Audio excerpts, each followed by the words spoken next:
कि न इतिहास जानना, न समझना, न मानना। इस दुनिया में अगर प्रेम का कोई चिन्ह हो सकता है तो केवल और केवल एकमात्र चिन्ह हो सकता है राम सेतु। इस दुनिया में अयोध्या से पैदल चलकर लंका तक जाने वाला, समुद्र पर पुल बांध करके, जबकि वो चाहते तो कई विवाह कर सकते थे, पर अपनी प्रिया सीता के लिए समुद्र पर पुल बांध दिया। अगर कभी अपनी प्रेमी या अपनी माता पिता किसी को प्रेम में कोई निशानी देनी हो तो छोटा सा राम सेतु का चित्र दे देना, इससे बड़ा कोई निशानी प्रेम का नहीं हो सकता भारत में। अयोध्या से चल करके तमिलनाडु तक जाना, कहां नॉर्थ से साउथ तक पैदल जाना, और वहां भी जाकर समुद्र में पहली बार पुल को बांध लेना उस समय में एक जानकी के लिए, अपनी प्रिया के लिए।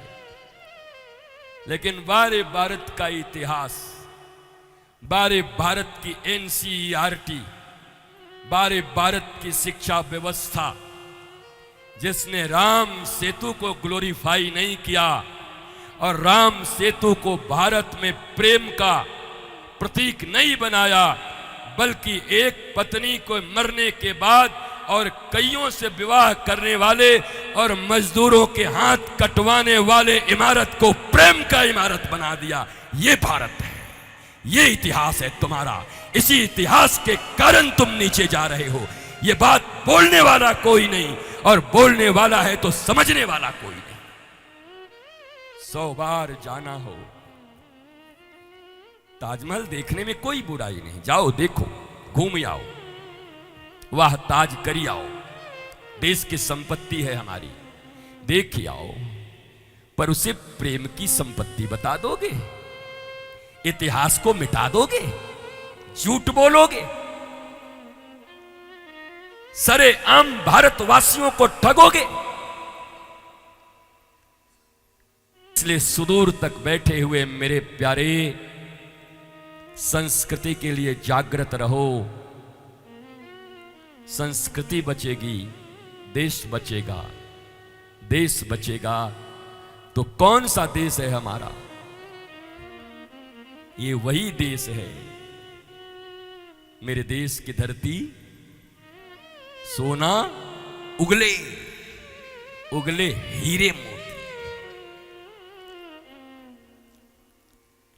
तराशना पड़ता है हर चीज को।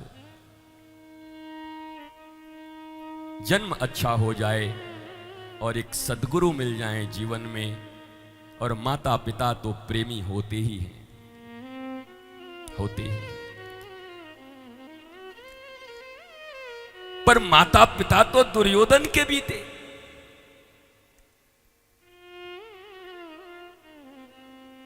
अपने ही जन्म दिए 100 पुत्रों को मरवा दिया। अगर थोड़ा सुधर गए होते माता और पिता, दोनों अंधे, तो शायद वो सैकड़ों नहीं मारे जाते।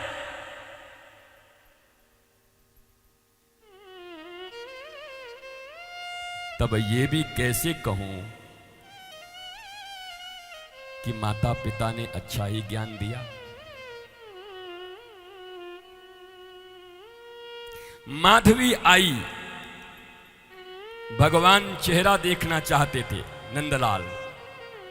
मां ने सिखा के भेज दिया था कि वृंदावन जाना तो जो एक बंसी बजाने वाला, उससे बच के रहना, नहीं परिवार तुम्हारा चलने वाला नहीं है, खत्म कर देगा वो, उसी के प्रेम में अटक जाओगी तुम। मैया सिखा के भेजी थी, और माधवी ने वही सुन लिया। और जब आई विवाह करके, तो छोटे से नंदलाल श्याम सुंदर डोली के पीछे पीछे दौड़ते थे। ओ भाभी जरा मुखड़ो दिखाओ, मुंह तो दिखाओ। और वो बोली, अरे इसी से बचने के लिए कहा था मेरी मां ने, सोई और पर्दा खींच दी। तुम्हारे जीवन में पढ़ाई का, लिखाई का, कमाई का, मित्रताई का, रिश्तेदारी का आधार पैसा है, शारीरिक सुख है, कुछ मिनटों का अनियंत्रित अमर्यादित खुशी है, या तुम्हारे जीवन के प्रत्येक कर्म का आधार बेस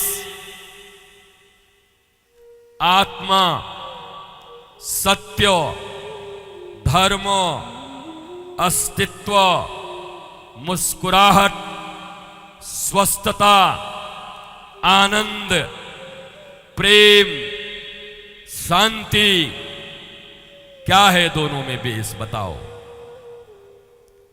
अपने जीवन में किसी भी कर्म को करने से पहले अपने से दो सवाल करना। मैं जो ये कर्म करने जा रहा हूं